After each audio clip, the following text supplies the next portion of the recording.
So guys, we are doing a evaporator core, compressor and condenser replacement on this Nissan Lafesta.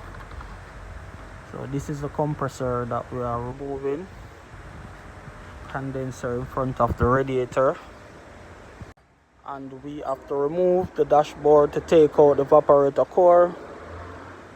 This is some of the accessories that we removed. So guys, please subscribe to this channel. We're going to upload the after video when we finish put it together.